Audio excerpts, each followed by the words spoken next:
History remembers powerful rulers, but Islam remembers just leaders. This is not a story about a throne, not about armies, not about conquest. This is a story about responsibility, a story about a man who feared Allah so deeply that even the cry of a hungry child shook his heart.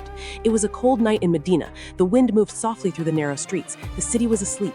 Homes were quiet. Lights were out. But one man was awake, not in a palace, not surrounded by guards. He was walking alone in the darkness. That man was Umar ibn Al-Khattab, the leader of a vast empire, a man whose name was known across lands. Yet that night, he walked like an ordinary citizen because he believed something powerful.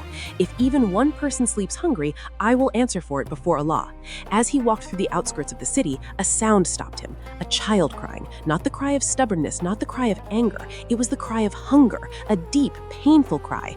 Umar followed the sound, step by step, until he reached a small, weak tent. Inside, a mother sat beside a small fire. A pot was boiling. The child kept crying, "Mother, I'm hungry." Umar approached gently. "Assalamu alaikum," the woman replied softly. Umar asked, "What troubles your child?" The mother sighed heavily. "We have no food." Umar looked at the pot, "But something is cooking." The mother looked into the fire and said words that would echo in history. "There is nothing inside, only water and stones. I boil them so my child thinks food is coming, so he becomes patient and eventually sleeps."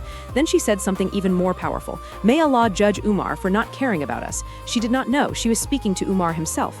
Imagine that moment, a leader hearing his own name blamed for hunger. Umar did not defend himself. He did not reveal who he was. Instead, his heart broke. Without a word, he turned and walked quickly toward Beit al-Mal, the treasury of the Muslims. He entered the storage room. He filled a sack of flour, added dates, added oil. Then he lifted the heavy sack onto his own back. His servant followed him and said, "Let me carry it for you, O Amir al-Mu'mineen." Umar turned with seriousness in his eyes and said words that still shake hearts today.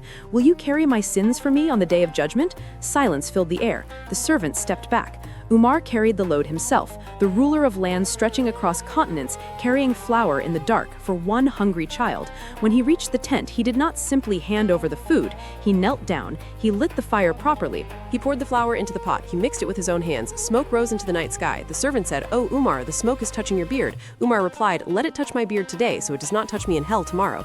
Slowly, the food was ready. The mother fed her child. The crying stopped. The child smiled, then laughed. Umar stood quietly at a distance, watching, waiting. He did not leave until the child was full, until the child was happy.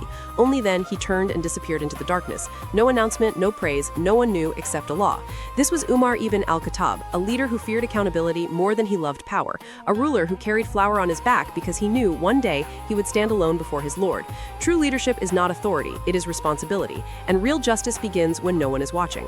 If this story touched your heart, take a moment to reflect. What kind of leader are we in our own homes, in our own responsibilities? If you want more powerful Islamic stories that strengthen your faith, like this video, share it with someone who needs this reminder, and subscribe to the channel for more inspiring stories from Islamic history, because sometimes one story can change a heart.